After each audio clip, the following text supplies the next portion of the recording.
Welcome to yo-yo TV. భారత సైనికులు దేశంలో సరిహద్దుల్లో కూడా వాళ్ళ ప్రాణాలను లెక్క చేయకుండా డ్యూటీ చేస్తూ ఉంటారు. కానీ అక్కడ ఎంత డ్యూటీ చేసినా రాష్ట్రం విషయానికి వచ్చేసరికి వాళ్ళ కుటుంబాలకు కనీస రక్షణ ఉండట్లేదు, మాకు ప్రభుత్వం నుండి ఎలాంటి అండ ఉండట్లేదు అంటూ కూడా వాళ్ళు తీవ్ర బాధను వ్యక్తం చేస్తున్న పరిస్థితి. సో మరి అలాంటి సైనికులకి మన రాష్ట్ర ప్రభుత్వం కానీ దేశం ఏమి ఇస్తూ ఉంది, సో వాళ్ళ సమస్యలు ఏంటి అని కూడా మాట్లాడించే ప్రయత్నం చేద్దాం. మనతో పాటు మాట్లాడడానికి ఎక్స్ సర్వీస్ మ్యాన్, అదేవిధంగా రిటైర్డ్ ఆర్మీ ఆఫీసర్ సురేందర్ గారు ఉన్నారు. సార్ నమస్తే. సో ఇందాక ప్రెస్ మీట్లో చూసాము. సో ఏంటి ఎట్లాంటి సమస్యలు ఉన్నాయి నిజంగా? మరి ఒక బార్డర్లో పనిచేసే ఆర్మీ మ్యాన్కి ఇక్కడ ఫ్యామిలీలకి రక్షణ ఉండట్లేదు, సో ఏం చెప్తారు సార్? సో ఆపరేషన్ సింధూర్లో ఒక జగిత్యాల సైనికుడు అని చెప్పి వాళ్ళ కుటుంబం, వాళ్ళ కుల సభ్యులు ఏదో మెంబర్షిప్ లేదని చెప్పి కొంచెం మెంటల్లీగా వాళ్ళ కుటుంబాన్ని ఇది చేయడం జరిగింది గ్రామంలో. ఇప్పుడు ఒక గ్రామంలో ఒక సైనికుడు ఉంటే వాళ్ళు గౌరవంగా ఫీల్ కావాలి, వాళ్ళు గర్వంగా చెప్పుకోవాలి మా గ్రామంలో ఒక సైనికుడు ఉన్నాడు అని చెప్పి.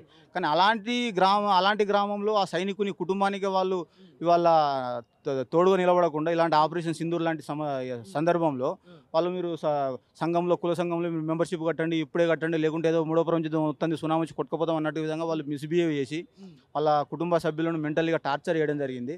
సో ఆ విషయాన్ని మా దృష్టికి వస్తే మేము ఇమీడియట్గా రాష్ట్ర డీజీపీ గారికి అడ్రస్ చేయడం జరిగింది. అలాగే వారు జగిత్యాల ఎస్పీ గారికి డైరెక్షన్ ఇచ్చి వాళ్ళ మీద కేసులు బుక్ చేసి ఆ ఇష్యూ సాల్వ్ అయింది. సో మా ఉద్దేశం ఏంటంటే ఈ సమస్య ఇవాళ ఈ సైనికుని ఒక్కందే కాదు, ఇవాళ తెలంగాణ రాష్ట్ర వ్యాప్తంగా 33 జిల్లాలలో 12,769 గ్రామ పంచాయతీలో ఏదో ఒక రకంగా ఏదో ఒక ఏదో ఒక సమస్య నడుస్తుందండి, కాకపోతే బయటికి రావడం లేదు. సో మా ఉద్దేశం ఏంటంటే భవిష్యత్తులో ఇలాంటి సమస్యలు అనేది రావద్దు. ఇవాళ ఈ సైనికుడు అక్కడ బార్డర్లో డ్యూటీ చేస్తుంటే వాళ్ళ కుటుంబ సభ్యులను వేధించడం ఒకటి. ఇవాళ నార్త్ ఈస్ట్ నుంచి ఇంకొక సైనికుడు మనం దుబ్బాకలో చూసినాం, నా భూమి ఎవరో కబ్జా చేస్తారు వీఆర్ అని చెప్పి ఇలాంటి. రీసెంట్ ఒక నెల రోజుల గ్యాప్లో కూడా చాలా మంది ఆర్మీ ఆఫీసర్లు వీడియోలు రిలీజ్ చేసిన పరిస్థితి చూస్తాం. అంటే వాళ్ళు ఎంత బాధతో మాట్లాడుతూ ఉన్నారు అంటే మేము దేశం కోసం బార్డర్లో ప్రాణాలు అర్పిస్తా ఉన్నాం, శత్రు దేశాలతో మేము అక్కడ కొట్లాడుతుంటే సొంత దేశంలోనే మాకు రక్షణ ఉండట్లేదు అనుకోని చాలా బాధ వ్యక్తం చేస్తున్న పరిస్థితి. ఏమనిపిస్తారు ఇట్లాంటి సిచ్యువేషన్ చూసినప్పుడు? ఇలాంటిది సార్ ఇప్పుడు నెగిటివ్ మైండెడ్ పీపుల్ అని చెప్పి ఎంతో కొంత ఉంటారండి ఎక్కడో ఒక దగ్గర. అది దేశంలో అయినా ఎక్కడైనా ఎంతో కొంత పర్సెంట్ అనేది ఉంటారు, వాళ్ళు మనం పరిగణలోకి తీసుకోము. ఎందుకంటే మా ఉద్దేశం ఇవాళ ఆ సైనికుడు వాళ్ళ కుటుంబానికి అంత సమస్య వచ్చినా కూడా ఆయన విధులు ఇది చేసి రాలేదు, యుద్ధం కంప్లీట్ అయినాకనే వచ్చి సమస్య సాల్వ్ చేసిండు. సో మా ప్రియారిటీ ఏంటంటే నేషన్ ఫస్ట్. ఇక్కడ కనిపిస్తుందిగా మాకు నేర్పించేది కదా ఇమందారి వఫాదారి చెప్పి నీతి నిజాయితీ అని చెప్పి, మాకు నేషన్ ఫస్ట్, ఈ కుటుంబం ఇవన్నీ తర్వాత ఎప్పుడైనా సాల్వ్ చేసుకోవచ్చండి. సో అలాంటి కుటుంబాలకు బాధ్యతగా నిలబడాలి. నేనేనా ఏంటంటే ఇవాళ ప్రభుత్వాలు ఒకవైపు మీరు ప్రభుత్వ భూములు ఇవ్వరు, అది 5 ఎకరాల అసైన్మెంట్ భూమి ఉంటుంది, ఇంకో 2.5 ఎకరా డ్రై ల్యాండ్ వెట్లాండ్ అని అదొక బెనిఫిట్ ఉన్నది, అది ఇవ్వరు. అది ఇవ్వకపోగా ఎకరాలు ఇవ్వరు, మీరు గజాలలో కనీసం ఒక ప్లాట్ అన్న ఇస్తారంటే అది కూడా ఇవ్వరు. ఇలా ప్రభుత్వమే తెలంగాణలో మాకు ఎంత విడ్డూరం అంటే తెలంగాణ రాష్ట్రంలో ప్రభుత్వమే ప్రభుత్వ భూములలో రియల్ ఎస్టేట్ వ్యాపారం చేసి ఒక బ్రోకర్ అవతారం ఇస్తే క్యాష్ చేసుకుంటుంది. మరి ఎందుకు సార్ సమస్య ఏంది? మరి ఒక మాజీ సైనికులకు ఒక ఎకరం భూమి ఇవ్వచ్చు కదా, ఒక ప్లాట్ ఇవ్వచ్చు కదా, మేము ఇల్లు చేసుకుంటాం. సరే మీరు ఇవ్వట్లేదు, మీరు ప్రభుత్వ భూములు ఓపెన్ ప్లాట్లు ఇవ్వకున్నా కూడా మా పట్టా భూములన్నా మీరు సురక్షితంగా ఉంచుతారు అంటే అది లేదు. మా పట్టా భూములు కూడా ఇలా సమస్యలు వస్తున్నాయి, ఎవడు ఏదో ఒక లొసుగు చూసుకొని ఏదో ఆధారంతో మొత్తం భూములు కొల్లగొడుతున్నారు. సో ఈ విధంగా నేను చెప్పేది ఏంటంటే రాష్ట్ర వ్యాప్తంగా మాజీ సైనికులకు సరిహద్దులోని సైనికులకు చాలా పెద్ద ఎత్తున సమస్యలు ఉన్నాయండి. సో ఈ సమస్యలను అడ్రస్ చేయడానికి రాష్ట్ర ప్రభుత్వం ఒక కమిటీ వేసి ఒక డీజీపీ గారి ఆధ్వర్యంలో, లేకుంటే ఇప్పుడు రాష్ట్రంలో హోమ్ మినిస్టర్ అండర్లో వస్తుంది మాజీ సైనికుల సంక్షేమం కానీ సైనికుల సంక్షేమం కానీ. ఇప్పుడు కేంద్ర ప్రభుత్వం కొన్ని బాధ్యత వాళ్ళు మా పెన్షన్ ఇస్తారు, అదంతా ఒక సబ్జెక్ట్ అండి. ఒక 50% వాళ్ళు కేంద్ర ప్రభుత్వం వాళ్ళ బాధ్యత నిర్వర్తిస్తుంది, కానీ రాష్ట్రాలకు వచ్చేసరికి రాష్ట్ర ప్రభుత్వాలు విధులుగా వాళ్ళ బాధ్యత నిర్వర్తించాలి. సో నేను చెప్పేది ఏంటంటే సరిహద్దులో ఉన్న సైనికుల ఆత్మశైర్యం మనోబలం గట్టిగా ఉండాలన్నా కూడా ఇలా యువకులు మంచి ఇంటెలిజెంట్ యువకులు నెక్స్ట్ ఆర్మీలో చేరడానికి అగ్నివీరుల స్కీమ్లో భర్తీ కావడానికి ఇంట్రెస్ట్ చూపించాలన్నా కూడా మాలాంటి మాజీ సైనికులకు ప్లేస్మెంట్ పునరావాసం కోసం ప్రభుత్వాలు సీరియస్గా ఆలోచించాలి. ఇలా మేము యుక్త వయసులో భర్తీ అవుతాం, 17-18 ఏళ్ళలో భర్తీ అయ్యి మిడిల్ ఏజ్లో బయటకు వస్తాం. మిడిల్ ఏజ్లో బయటకు వస్తే 20 సంవత్సరాల తర్వాత బయటకు వస్తే వీళ్ళు ఏం చెప్తుర్రు, మళ్ళీ మీరు ఇవాళ ఓపెన్ కాంపిటీషన్లో ఎలిజిబుల్ కావాలి, మీరు ఉద్యోగాలు సాధించాలంటే ఎక్కడి నుంచి వీలవుతుందండి? మాకు 20 సంవత్సరాలు దేశాన్ని సేవ చేసిన తర్వాత ఇలా అశోక్ నగర్ కోచింగ్ సెంటర్లో ఉన్న అభ్యర్థులతో మీరు క్వాలిఫై కావాలి, 40% క్వాలిఫై మార్కులు తెచ్చుకోవాలి, మీరు ఉద్యోగాలు తెచ్చుకోవాలంటే మా నుంచి ఎక్కడి నుంచి అవుతుంది ఇది? సో మా రిక్వెస్ట్ ఏంటంటే మీరు రిలాక్సేషన్ ఇవ్వాలి. ఇలా గ్రూప్ 3 గ్రూప్ 2లో Telangana public service commission group 3 group 4లో ఒక 2% పోస్టులు రిజర్వేషన్ ఉంటాయి. మాకు పేరుకు మాత్రం ఎక్సర్స్మెన్ కేటగిరీ అంటారు, కానీ క్వాలిఫై మార్కులు తీసుకెళ్ళి జనరల్ కేటగిరీలో పడేసారు. సో మరి కొన్ని రాష్ట్రాలలో కూడా ఆర్మీ ఆఫీసర్, రిటైర్డ్ అయిన ఆర్మీ ఆఫీసర్ కానీ కొంత నిధులు కేటాయించడం కానీ వాళ్ళకు కొన్ని ఫెసిలిటీస్ కూడా అరేంజ్ చేశారు, కానీ మన తెలంగాణ రాష్ట్రం సరే ఎందుకు అవ్వట్లేదు అంటే ఏం చెప్తారు? అదే ఇప్పుడు ఇంతకుముందు మనం చర్చించుకున్నట్టు పక్క రాష్ట్రం ఆంధ్రప్రదేశ్లో రాజధాని అడ్రస్ లేని రాష్ట్రం కూడా కార్పొరేషన్ ఏర్పాటు చేసింది. 100 కోట్లు 2 కోట్లు అలొకేషన్ చేసి మాజీ సైనికుల సంక్షేమం కోసం వాళ్ళు ఇది చేస్తుర్రండి. కానీ ఇలా మనం గొప్ప చెప్పుకుంటాం తెలంగాణ విషయంలో. అంటే మేము రాష్ట్రాన్ని బదనం చేయాలని మా ఉద్దేశం కాదు. ఇలా జీడీపీలో నంబర్ 1 అంటారు, అభివృద్ధిలో నంబర్ 1 అంటారు, బంగారు తెలంగాణ అంటారు. నంబర్ ఆఫ్ ప్రచారాలు ఉన్నాయి. వందల కార్పొరేషన్లు పెట్టిరండి. వందల కార్పొరేషన్లు కులం పేరు మీద, మతం పేరు మీద వందల కార్పొరేషన్ చైర్మన్లు ఉన్నారు.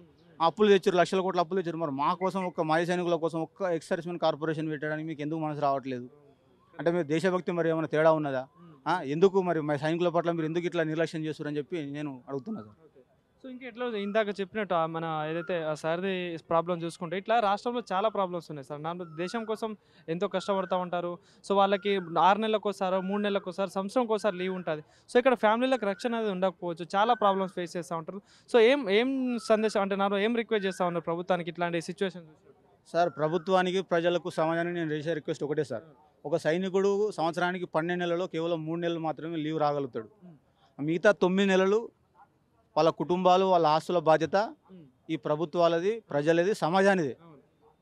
బాధ్యతగా వాళ్ళు నిర్వర్తించాలి. ఎవరైనా వీళ్ళు ఆ బాధ్యతను మరచి ఉల్లంఘించి ఈ విధంగా వాళ్ళ భూములు కబ్జా చేయడం కానీ, వాళ్ళ కుటుంబాలను వేధించడం కానీ ఇది చేస్తే వాళ్ళ మీద ఖచ్చితంగా దేశద్రోహం కిందకి పరిగణించబడాలని చెప్పి నా ఉద్దేశం. రావాలి. సో మా దురదృష్టం ఏంటంటే వాళ్ళ ఎస్సీ ఎస్టీలకు రాజ్యాంగపరం చట్టాలు ఉన్నాయి. ఇలా మాజీ సైనికులకు రాజ్యాంగపరం చట్టాలు లేవండి. పార్లమెంట్లో ఒక చట్టం లేదు. మాకు ఇవాళ ఉద్యోగాలలో 2% రిజర్వేషన్ కానీ 30% క్వాలిఫై, ఇప్పుడు 30% క్వాలిఫై మార్కులు ఎస్సీఎస్లకు ఉన్నది కాన్స్టిట్యూషన్లో. కానీ మాజీ సైనికులు ఎక్కడ లేదండి. ఓన్లీ డిఓపిటీ నోటిఫికేషన్లు ఇస్తారు, గెజిట్ నోటిఫికేషన్లు. వీళ్ళు ఫాలో చేయరు. ఆ నోటిఫికేషన్లో అనుగుణంగా జీవోలు ఇస్తారు. ఇవాళ ఒక జీవో, పొద్దున ఒక జీవో, సాయంత్రం ఒక జీవో, వాళ్ళు ఇష్టం వచ్చినట్టు జీవోలు ఇస్తూనే ఉంటారు. మా జీవులతో ఆడుకుంటారు. సో నేను చెప్పేది ఏంటంటే సంవత్సరంలో 3 నెలలు అటు దేశానికి భద్రత చేస్తూ వాళ్ళ కుటుంబాల వాళ్ళు రక్షించుకోగలుగుతారు. So number 1 point. Number 2 point, మిగతా 9 నెలల బాధ్యత ఈ ప్రభుత్వానికి, ప్రజలది, సమాజానిది.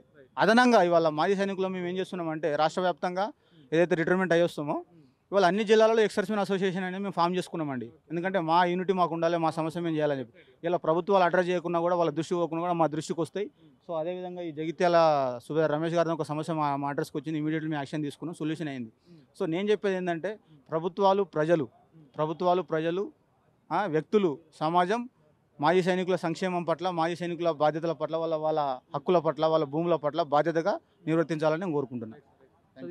సో ఇదండి పరిస్థితి. ఏదైతే ఎక్స్ ఆర్మీ ఆఫీసర్లు అందరూ కూడా పెద్ద ఆవేదన అయితే వ్యక్తం చేస్తాను. ఎందుకంటే మేము దేశం కోసం ఎన్నో త్యాగాలు చేస్తూ ఉంటాం, ప్రాణాలు కూడా లెక్క చేయం. నేషన్ ఫస్ట్, ఫ్యామిలీ నెక్స్ట్ అని కూడా ఒక నినాదంతో ఉంటాము, మంచి ఒక యూనిటీతో ఉంటాం. కానీ రాష్ట్రం విషయానికి వచ్చేసరికి ఎవరైతే మా నేటివ్ ప్లేస్లలో మాకు రక్షణ అనేది ఉండట్లేదు. మాకంటూ ఒక చట్టం తీసుకురావాలి, మాకంటూ ఒక రక్షణ అనేది తీసుకురావాలి. సో రాష్ట్ర ప్రభుత్వాలకు వాళ్ళు చేసే విన్నపం ఒకటే, వాళ్ళ కోసం ఒక చట్టమైన తీసుకొచ్చి వాళ్ళకి ఏదైనా సమస్యలు ఉన్నా కూడా, ఏదున్నా కూడా ఒక చట్టం ప్రకారం వాళ్ళకి పరిష్కరించాలని కూడా ఎక్స్ ఆర్మీ ఆఫీసర్స్ చెప్తున్న పరిస్థితి కనిపిస్తూ ఉంది. కెమెరా పర్సన్ వీరాతో నవీన్, యోయో టీవీ, హైదరాబాద్.